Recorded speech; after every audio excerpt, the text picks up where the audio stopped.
ಜೀವಿಸಿ ಜಯಸಿ ಬಾಳ ತುಂಬ ನೀವು ನವಚೇತನ ಜೀವನ ನಿಮ್ಮದಾಗಿಸಿ. ಜೀವಿಸಿ ಜಯಸಿ ಬಾಳ ತುಂಬ ನೀವು ನವಚೇತನ ಜೀವನ ನಿಮ್ಮದಾಗಿಸಿ. ಓ ಜೀವವೇ ಕೇಳು ನಿನ್ನ ನೋವು ಏನೇಳು, ಹೋರಾಡು ಬಾಳಲ್ಲಿ ನಿನದೇನೇ ಜಯವು. ಓ ಜೀವಿಸಿ ಜಯಸಿ ಬಾಳ ತುಂಬ ನೀವು ನವಚೇತನ ಜೀವನ ನಿಮ್ಮದಾಗಿಸಿ. ಡಾಕ್ಟರ್ ವಿವೇಕ್ ಜಾವಳಿ ಅವರು ಭಾರತ ದೇಶದಲ್ಲಿ ಮಿನಿಮಲಿ ಇನ್ವೇಸಿವ್ ಕಾರ್ಡಿಯಾಕ್ ಸರ್ಜರಿನಲ್ಲಿ ದೊಡ್ಡ ಖ್ಯಾತಿಯನ್ನು ಪಡೆದಿದ್ದಾರೆ. ವೈದ್ಯಕೀಯ ಕ್ಷೇತ್ರದಲ್ಲಿ ಇವರು ತುಂಬಾ ಸೇವೆಯನ್ನು ಮಾಡಿದ್ದಾರೆ. ಭಾರತ ದೇಶದಲ್ಲೇ ಮೊಟ್ಟ ಮೊದಲು ಬೀಟಿಂಗ್ ಹಾರ್ಟ್ ಸರ್ಜರಿ ಮಾಡಿರುವ ಡಾಕ್ಟರ್ ಇವರೇ. ಹಾಗೇನೆ minimal invasive surgery, bloodless heart surgery ಮತ್ತು ಅವೇಕ್ ಹಾರ್ಟ್ ಸರ್ಜರಿಯನ್ನು ಮೊಟ್ಟ ಮೊದಲು ಮಾಡಿರುವ ಖ್ಯಾತಿ ಇವರಿಗೆ ಸೇರುತ್ತೆ. ನಮಸ್ಕಾರ, ಇದು ಫೋರ್ಟಿಸ್ GVC ಜೈಸಿ. ಸ್ನೇಹಿತರೆ, 1996ರಲ್ಲಿ ಫೋರ್ಟಿಸ್ ಹಾಸ್ಪಿಟಲ್ನ ಕಾರ್ಡಿಯೋವಾಸ್ಕ್ಯುಲರ್ ಚೀಫ್ ಸರ್ಜನ್ ಆಗಿರುವಂಥ ಡಾಕ್ಟರ್ ವಿವೇಕ್ ಜಾವಳಿ ಹೊಸದೊಂದು ಸಂಚಲನ ಕ್ರಿಯೇಟ್ ಮಾಡಿದ್ರು. ಇಲ್ಲಿ ನೋಡೋ ಹಾಗೆ ಅದು ಮಿನಿಮಲ್ ಇನ್ವೇಸಿವ್ ಹಾರ್ಟ್ ಸರ್ಜರಿ. ಅದಾದ ನಂತರ ಟೆಕ್ನಾಲಜಿ ಮುಂದುವರಿತಾ 2010ರ ಅಕ್ಟೋಬರ್ನಲ್ಲಿ ಮತ್ತೊಂದು ಮೈಲುಗಲ್ಲನ್ನು ಸೃಷ್ಟಿ ಮಾಡಿದ್ರು. ಅವೇಕ್ ಸರ್ಜರಿ ಅನ್ನುವಂಥ ಒಂದು ಹೊಸ ತಂತ್ರಜ್ಞಾನದ ಮೂಲಕ ಮತ್ತೊಂದು ಮೈಲಿಗಲ್ಲನ್ನು ಸೃಷ್ಟಿ ಮಾಡಿದ್ರು ಇದೇ ಫೋರ್ಟಿಸ್ ಆಸ್ಪತ್ರೆಯ ಡಾಕ್ಟರ್ ವಿವೇಕ್ ಜಾವಳಿ. ಈ ಅವೇಕ್ ಸರ್ಜರಿ ಅಂದರೆ ಏನು ಅಂದರೆ, ಆಪರೇಷನ್ ನಡೀತಿರ್ಬೇಕಾದ್ರೆ ಪೇಷಂಟ್ ಪ್ರಜ್ಞಾವಸ್ಥೆಯಲ್ಲಿ ಇರಬೇಕಾದ್ರೆ ಮಾಡುವಂಥದ್ದೊಂದು ವಿಶೇಷ ತಂತ್ರಜ್ಞಾನದ ಆಪರೇಷನ್. ಕುತೂಹಲಕಾರಿಯಾಗಿದೆ ಅಲ್ವಾ? ಈ ಅವೇಕ್ ಸರ್ಜರಿಗೆ ಒಳಗಾಗಿದ್ದು ಫಾದರ್ ಬಾಲ್ ಮ್ಯಾಕ್ಸ್. ಈ ಅವೇಕ್ ಸರ್ಜರಿ ಅಂದರೆ ಏನು? ಅವೇಕ್ ಸರ್ಜರಿ ಅಂದರೆ ಪೇಷಂಟ್ ಪ್ರಜ್ಞಾವಸ್ಥೆಯಲ್ಲಿ ಇರಬೇಕಾದ್ರೆ ಹಾರ್ಟ್ ಸರ್ಜರಿ ಮಾಡುವಂಥದ್ದು. ಫಾದರ್ ಬಾಲ್ ಮ್ಯಾಕ್ಸ್ಗೆ ಇದ್ದಂತಹ ಸಮಸ್ಯೆ ಆದರೂ ಏನು, ಈ ಅವೇಕ್ ಸರ್ಜರಿ ಆದರೂ ಏನು, ಇವೆಲ್ಲದ್ರ ಬಗ್ಗೆ ಮಾಹಿತಿನ ಇವತ್ತು ನಾವು ಡಾಕ್ಟರ್ ವಿವೇಕ್ ಜಾವಳಿ ಅವ್ರನ್ನ ಭೇಟಿ ಮಾಡಿ ತಿಳ್ಕೋಣ. ಸೊ ಬನ್ನಿ, ಇವೆಲ್ಲದ್ರ ಬಗ್ಗೆ ಮಾಹಿತಿ ಕಲೆ ಹಾಕೋಕ್ಕೆ ಹೋಗಿ ಅವ್ರನ್ನ ಮೀಟ್ ಮಾಡೋಣ. ಬನ್ನಿ.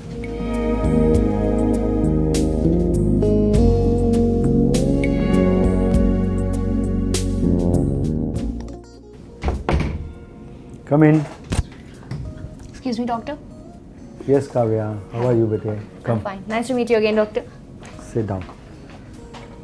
Tell me, Kavya. Hello, doctor. Doctor, ನಾನು ಈಗಾಗಲೇ ನಮ್ಮ ವ್ಯೂವರ್ಸ್ಗೆ ಒಂದು ಪ್ರಾಮಿಸ್ ಮಾಡಿದ್ದೀನಿ. ಇವತ್ತು ನಿಮ್ಮಿಂದ ಫಾದರ್ ಬಾಲ್ ಮ್ಯಾಕ್ಸ್ ಕೇಸ್ ಬಗ್ಗೆ ಹಾಗೆ ಅವೇಕ್ ಸರ್ಜರಿ ಬಗ್ಗೆ ಸಾಕಷ್ಟು ಮಾಹಿತಿ ತಿಳಿಸ್ಕೊಡ್ತೀರಿ ಅಂತ. ಫಾದರ್ ಬಾಲ್ ಮ್ಯಾಕ್ಸ್, ಗೋವಾ. ಓಕೆ ಡಾಕ್ಟರ್, ಮೊದಲನೇದಾಗಿ ಫಾದರ್ ಬಾಲ್ ಮ್ಯಾಕ್ಸ್ ಅವರ ಕೇಸ್ ಹಿಸ್ಟ್ರಿ ಬಗ್ಗೆ ನನಗೆ ಒಂಚೂರು ಮಾಹಿತಿ ಕೊಡಿ. ಫಾದರ್ ಬಾಲ್ ಮ್ಯಾಕ್ಸ್ ಅವರು ಥಿಯೋಸಾಫಿಕಲ್ ಗ್ರ್ಯಾಜುಯೇಟ್ ಗೋವಾಯಿಂದ. ಲೋಟೋಲಿಮ್ ಅಂತ ಒಂದು ಭಾಳ ಫೇಮಸ್ ಹಳೆಯ ಚರ್ಚ್ ಗೋವಾನಲ್ಲಿ. He is a father on that church. So ಇವರಿಗೆ ಯಂಗ್ ವಯಸ್ಸು, he is in his 30s, football player. But he had some problems, heart related ಕೆಲವು ಕಂಪ್ಲೇಂಟ್ಸ್ ಇತ್ತು. ಆ ಕಂಪ್ಲೇಂಟ್ಸ್ಲಿಂದ ಅಲ್ಲಿ ಲೋಕಲ್ ಡಾಕ್ಟರ್ಸ್ ಅಲ್ಲಿ ತುಂಬ ಒಬ್ಬರು ಒಳ್ಳೆಯವರು ಡಾಕ್ಟರ್ ಇದ್ದಾರೆ ಅಲ್ಲಿ ಮಡ್ಗಾವ್ನಲ್ಲಿ. They did a echocardiography for him and they found out that he had a narrowing of one of the heart valve. Aortic valve ಅಂತ ಒಂದು ವಾಲ್ವು, ಕವಾಟು ಹಾರ್ಟಲ್ಲಿ ನ್ಯಾರೋ ಆಗಿತ್ತು. ಈ ಅವೋರ್ಟಿಕ್ ವಾಲ್ವ್ ಏನು ಮಾಡ್ತಿದೆ ಅಂದರೆ, ಹಾರ್ಟ್ ಸ್ಪಂದನ ಮಾಡಿದ ಮೇಲೆ, ಸ್ಕ್ವೀಸ್ ಮಾಡಿದ ಮೇಲೆ ಒಳಗಡೆ ಇರೋ ರಕ್ತ ಆಚೆ ಹೋಗಬೇಕಲ್ಲ, ಆ ದಾರಿನಲ್ಲಿ this valve is there, aortic valve. ಈ ಕವಾಟನ್ನು ಏನಂದರೆ ಅಬ್ಸ್ಟ್ರಕ್ಷನ್ ಆಯಿತು, ರೆಸಿಸ್ಟೆನ್ಸ್ ಆಯಿತು, ಇಫ್ ಇಟ್ ಇಸ್ ಸ್ಟಕ್, ಆವಾಗ ಹೃದಯ ಸ್ಕ್ವೀಸ್ ಮಾಡಬೇಕಾದ್ರೆ, ಸ್ಪಂದನ ಮಾಡಬೇಕಾದ್ರೆ ತುಂಬ ಜಾಸ್ತಿ ಕಷ್ಟಪಡಬೇಕು, ಜಾಸ್ತಿ ಎನರ್ಜಿ ಖರ್ಚು ಮಾಡಬೇಕು. And there will be an obstruction, resistance. ನಾರ್ಮಲಾಗಿ ಈಚೆ ಪ್ರೆಷರ್ ಆಚೆ ಪ್ರೆಷರ್ ಏನು ವ್ಯತ್ಯಾಸ ಇರಬಾರ್ದು, ಗ್ರೇಡಿಯಂಟ್ ಇರಬಾರ್ದು. ಬಟ್ ಈ ಥರ ಅಬ್ಸ್ಟ್ರಕ್ಷನ್ ಆದರೆ ಗ್ರೇಡಿಯಂಟ್ ಬರುತ್ತೆ. ಆ ಗ್ರೇಡಿಯಂಟ್ ನಾವು ಇಕೋಕಾರ್ಡಿಯೋಗ್ರಫಿ ಮೇಲೆ ಮೆಜರ್ ಮಾಡ್ಬೋದು. If the gradient is 20-25 millimetre of mercury ನಾವು ಅದಕ್ಕೆ ಮೈಲ್ಡ್ ಅವೋರ್ಟಿಕ್ ಸ್ಟೆನೋಸಿಸ್ ಅಂತೀವಿ. 25 to 50 ಇದ್ದರೆ ಮಾಡ್ರೇಟ್ ಅವೋರ್ಟಿಕ್ ಸ್ಟೆನೋಸಿಸ್ ಅಂತೀವಿ. ಬಟ್ ಮೋರ್ ದೆನ್ ದ್ಯಾಟ್ ಇದ್ದರೆ ಸಿವಿಯರ್ ಅವೋರ್ಟಿಕ್ ಸ್ಟೆನೋಸಿಸ್ ಅಂತ ಹೇಳ್ತೀವಿ. ಫಾದರ್ಗೆ severe aortic stenosis with some leak ಇತ್ತು. ದ್ಯಾಟ್ ಮೀನ್ಸ್ ನಾವು the damage would be accelerated. ಭಾಳ ಬೇಗ ಇವರು ಸೀರಿಯಸ್ ಆಗ್ಬೋದು ಮುಂದೆ ಅಂತ ಅನುಮಾನ ಕಾಣ್ತಾ ಇತ್ತು. So with that he was referred, ಇಲ್ಲಿ ಕಳಿಸಿದ್ರು ಅವರಿಗೆ, that aortic valve replacement surgery may be required. Father ಬೋಲ್ಮ್ಯಾಕ್ಸ್ನ ಭೇಟಿ ಮಾಡೋದಕ್ಕೆ ನಾವು ಗೋವಾಗೆ ಹೋಗಿದ್ದೀವಿ.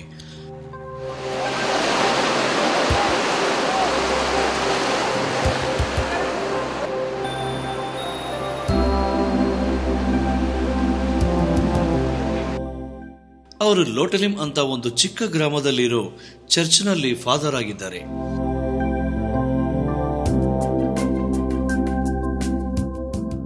ಎಷ್ಟೋ ವರ್ಷಗಳ ಹಿಂದೆ ಕಟ್ಟಿರುವ ಈ ಚರ್ಚ್ ಬಹಳ ಸುಂದರವಾಗಿದೆ. ಈ ಚರ್ಚ್ ಕೂಡ ಬಹಳ ಖ್ಯಾತಿ ಪಡೆದಿದೆ.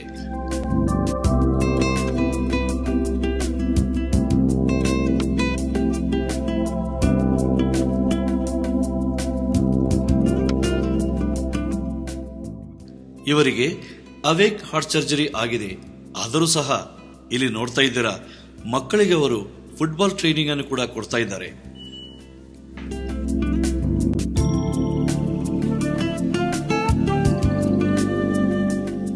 For 2010, I had a fall on this very ground as I was playing for my team, Goa Diocesan Priest team, and we were playing to promote vocations. Just 10 minutes into the game, and there was all darkness before my eyes. My breath stopped. In one word, life left me. And then my players who saw me falling down helped me to come back to life by the simple first aid, by resuscitation, and I came back to life. And only after that, till then I never knew that I had this heart problem. The next day when I went to see the doctor, he sent me to the cardiologist, and only after thorough checkup I came to know that I had a congenital aortic valve stenosis, and it needs to be corrected by an open heart surgery. Fortis GVC JC break ನಂತರ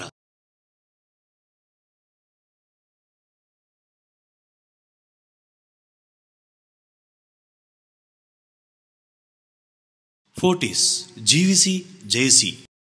ಆದರೆ ಈ ಒಂದು ಸಮಸ್ಯೆಗೆ ಕಾರಣ ಏನು? ಇವರಿಗೆ heart valve was in a different kind of a design, bicuspid valve ಅಂತ. Normally ಇದನ್ನು 3 ಪೆಟಲ್ಸ್ ಇರಬೇಕು, 3 ಕವಾಟ್ಗಳು ಇರಬೇಕು. ಅದರ ಜಾಗದಲ್ಲಿ ಬರೀ 2.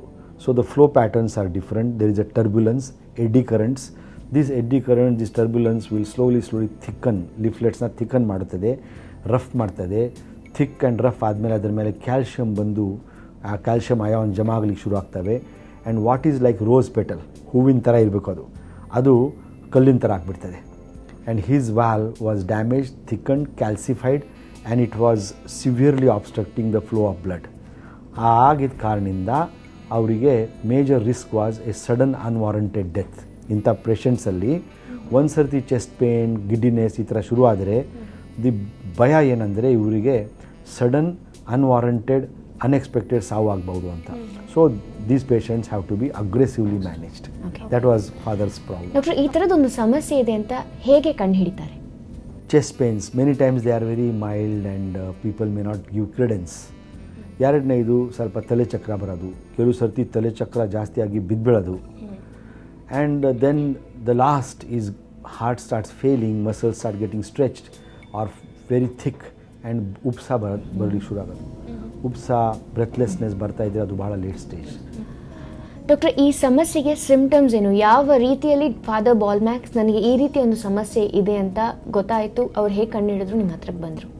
ಅಯೋರ್ಟಿಕ್ ಸ್ಟೆನೋಸಿಸಲ್ಲಿ ಒಂದು ಫಾರ್ಚುನೇಟ್ ಥಿಂಗ್ ಏನಂದರೆ ಆ ರಕ್ತ ಟರ್ಬ್ಯುಲೇಟ್ ಆಗುತ್ತೆ, ಭಾಳ ಕಳಿಬಳಿ ಆಗುತ್ತೆ ಅಲ್ಲಿ ರಕ್ತದ್ದು, because it is not going easily. Suppose ನೀರು ಹೋಗ್ತಾ ಇದೆ, ನೀವು ಒಂದು ಕಲ್ಲಿಟ್ಕೊಳ್ಳಿ, it will make a noise. The same way when you order obstruction here, it makes a noise, and the noise can be heard. ನಾವು ಸ್ಟೆಥೋಸ್ಕೋಪ್ ಹಾಕಿ ಅದನ್ನು ಕೇಳಿಸ್ಬೋದು, ಅದನ್ನು murmur ಅಂತೀವಿ. ಆ murmur is a very ಅರೋಗಂಟ್ murmur, ಭಾಳ ಈಸಿಲಿ ಕೇಳ್ತಾರೆ, rough murmur ಅದು. So anybody with a little knowledge of medicine, MBBS doctor can put a steth and can make out easily and will not make a mistake. He will make a diagnosis. All even junior students can very easily say aortic stenosis ಆಗಿದೆ. ಈ aortic stenosis mild ಇದೆಯೋ, moderate ಇದೆಯೋ, severe ಇದೆಯೋ, ಅದರ ಮೇಲೆ treatment depends whether surgery or no surgery, and that can be very easily made out by echocardiography. Echocardiography is by ultrasound.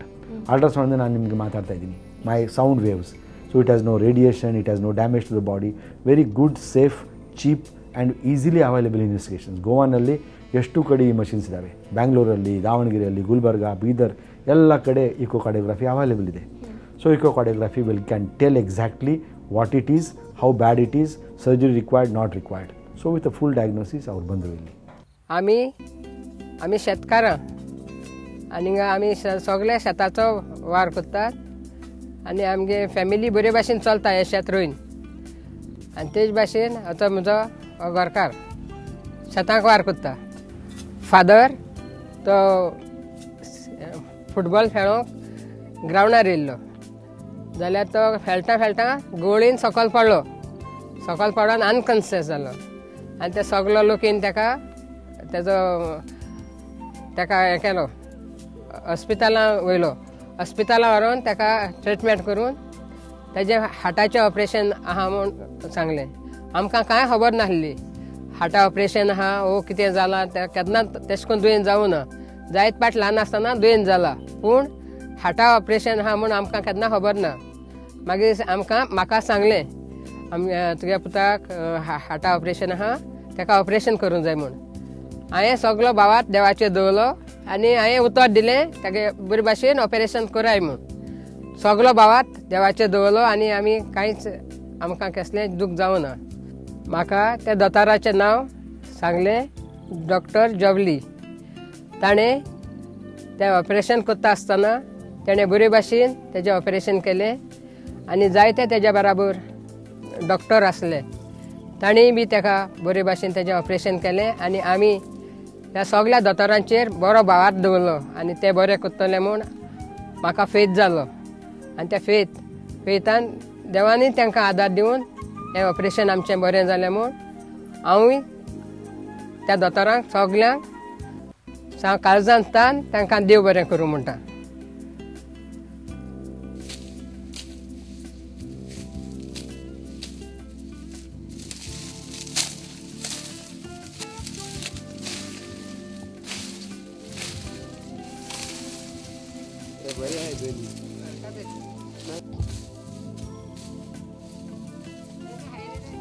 आनी त्या दोतोरांक आमी आभार मानले आनी देवाचे उपकार व्हडले म्हणून आभार मानले आनी सगळ्यांनी खुशाल जाली. त्या घरा पावली. हें आमचें घर.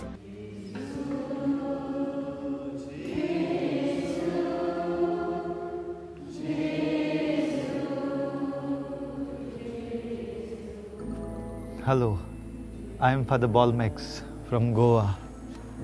This is Lotoli, my parish, where I am working right now. And this is my 4th year I am working over here. And yes, I went through a horrible time for some time, just before being smiling now, being happy now. I am a happy priest now. But 2 years back, I had this terrible time of my life where my faith was challenged. My life was challenged, and today I am into the second innings of my life. Doctor, ನೀವು ಹೇಳಿದ್ರೆ ಈ ಒಂದು ಸಮಸ್ಯೆಯಲ್ಲಿ mild ಅಥವಾ severe ಈ ರೀತಿ ಅದು ಎಷ್ಟರ ಮಟ್ಟಿಗೆ ಹಾನಿಯಾಗಿದೆ, ಎಷ್ಟು ಸಿವಿಯಾರಿಟಿ ಇದೆ ಅನ್ನೋದ್ರ ಮೇಲೆ ನೀವು ಹೇಗೆ ಟ್ರೀಟ್ ಮಾಡೋದು ಅಂತ ಹೇಳ್ತೀರಿ ಅಂತ. ಸಿವಿಯರ್ ಔಟಿಸ್ಮಸ್ ಇದ್ದರೆ ಆಪರೇಷನ್, ಕಡಿಮೆ ಇದ್ದರೆ ಆಪರೇಷನ್ ಬೇಡ. Wait periodically 6 monthly check and if it become severe operate.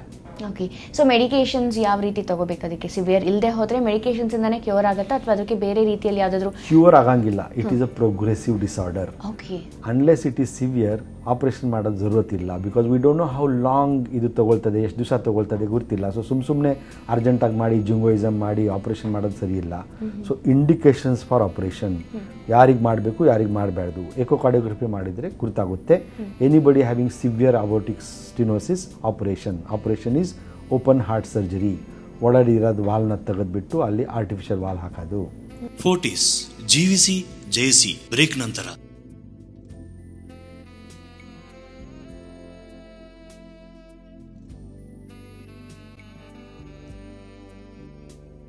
Fortis ಜೀವಿಸಿ ಜಯಿಸಿ. ಡಾಕ್ಟರ್, ಸರ್ಜರಿ ಮಾಡೋದ್ರಲ್ಲೂ ಕೂಡ ಬೇರೆ ಬೇರೆ ವಿಧಾನಗಳಿರುತ್ತೆ. ಅದರಲ್ಲಿ one of the ways is awake surgery ಅಲ್ವಾ? ಅವೇಕ್ ಸರ್ಜರಿ ಬಿಟ್ಟು ಬೇರೆ ಯಾವ ರೀತಿಯಲ್ಲಿ ಸರ್ಜರಿ ಮಾಡಬಹುದು? ಓಕೆ, ಸಿ ಬೇಸಿಕಲಿ ಇಂಥ ಪೇಷಂಟ್ಗೆ ಏನು ಬೇಕು, ಒಳಗಡೆ ಇರೋದು ವಾಲ್ನ ನಾವು ತೆಗೆದುಬಿಟ್ಟು ಹೃದಯ ನಿಲ್ಲಿಸಿ ಆ ವಾಲ್ನ ತೆಗೆದು ಅಲ್ಲಿ ಹೊಸ ವಾಲ್ವ್ ಹಾಕಬೇಕು. ದಿಸ್ ಆಪ್ರೇಷನ್ ಟ್ರೆಡಿಷ್ನಲಿ ನಾವು ಫುಲ್ ಚೆಸ್ಟ್ ಓಪನ್ ಮಾಡಿ ಹಾರ್ಟ್ ಲಂಗ್ ಮಷಿನ್ ಮೇಲೆ ಹಾಕಿ ಆ ಅವೋರ್ಟಾ ಅಂತ ಒಂದು ದೊಡ್ಡ ರಕ್ತನಾಳಿಕೆ ಹಾರ್ಟ್ಲಿಂದ ಹೊರಗಡೆ ಬರ್ತದೆ, ಅದರ ರೂಟಲ್ಲಿ ಒಂದು ಟ್ರಾನ್ಸ್ಫರ್ಸ್ ಕಟ್ ಮಾಡಿ ವಾಲ್ನ ನೋಡ್ತೀವಿ, ಪರೀಕ್ಷಿಸ್ತೀವಿ, ಕಂಪ್ಲೀಟ್ ತೆಗೆದುಬಿಡ್ತೀವಿ, ಅಲ್ಲಿ ಹೊಸ ವಾಲ್ವ್ ಹಾಕಿಬಿಡ್ತೀವಿ. The same thing can be done and it is done under traditionally general anaesthesia, complete compulsory deep sedation and a complete paralysis of the body. ನಾವು ಆ ಥರ ಪ್ಯಾರಲೈಸ್ ಮಾಡಿದ್ಮೇಲೆ, ಡೀಪ್ಲಿ ಸಿಡೇಟ್ ಮಾಡಿದ್ಮೇಲೆ post operatively this patient will be helpless. He will be completely on machine to breathe, machine to monitor, because ಅವನಿಗೆ complete ಜ್ಞಾಪಕ ತಪ್ಪಿಸಿರ್ತೀವಿ. So whether anything is going wrong, he can't have any symptoms. So we have to watch his ECG, his blood pressures, his biochemistry, all kind of things have to be monitored at a high expense, and he has to be on a ventilatory machine, he has to be on all kind of IV supports.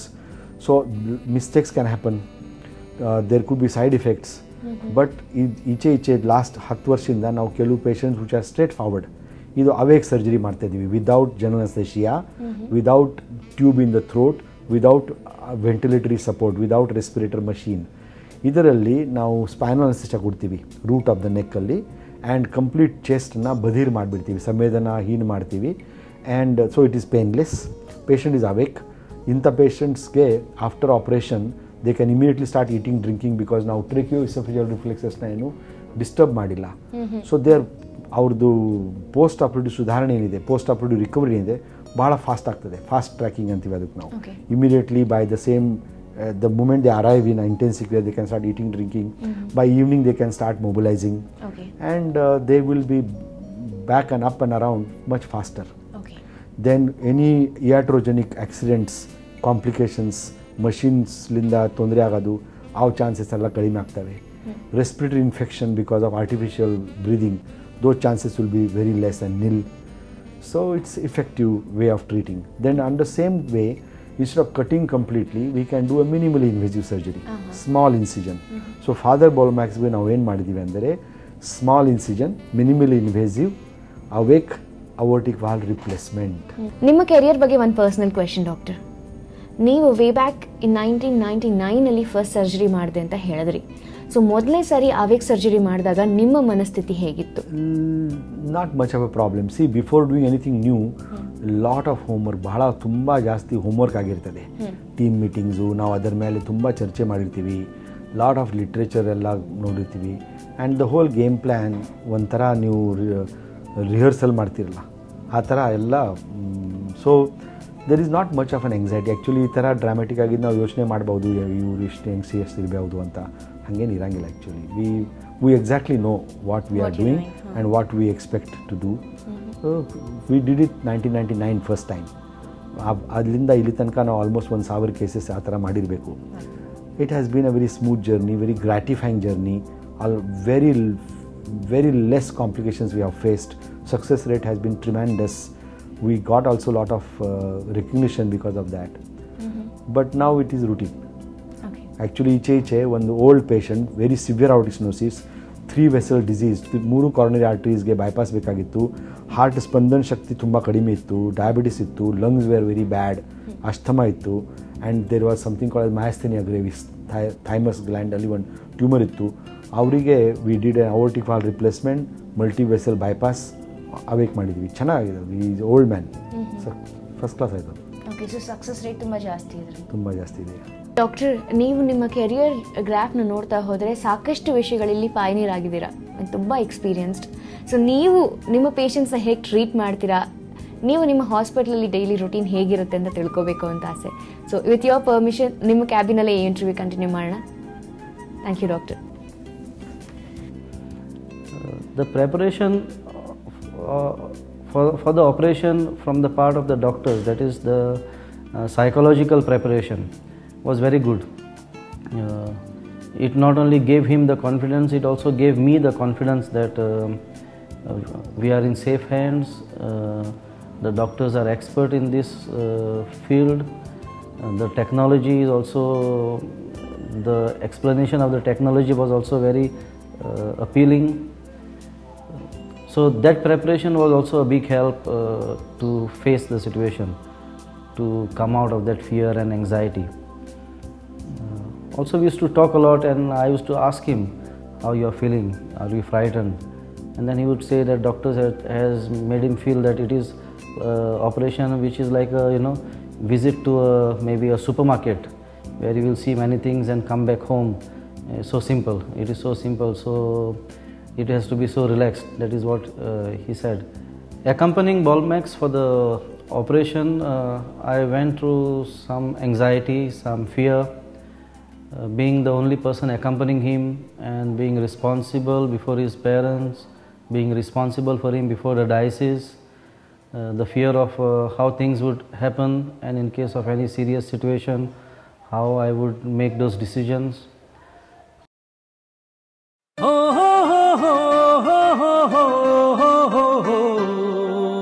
ಜೀವಿಸಿ Jayasi ಬಾಳ ತುಂಬಾ ನೀವು ನವಚೇತನ ಜೀವನ ನಿಮ್ಮದಾಗಿಸಿ ಜೀವಿಸಿ ಜಯಸಿ ಬಾಳ ತುಂಬಾ ನೀವು ನವಚೇತನ ಜೀವನ ನಿಮ್ಮದಾಗಿಸಿ ಓ ಜೀವವೇ ಕೇಳು ನಿನ್ನ ನೋವು ಏನೇಳು ಹೋರಾಡು ಬಾಳಲ್ಲಿ ನಿನದೇನೇ ಜಯವು ಓ ಜೀವಿಸಿ ಜಯಸಿ ಬಾಳ ತುಂಬಾ ನೀವು ನವಚೇತನ ಜೀವನ ನಿಮ್ಮದಾಗಿಸಿ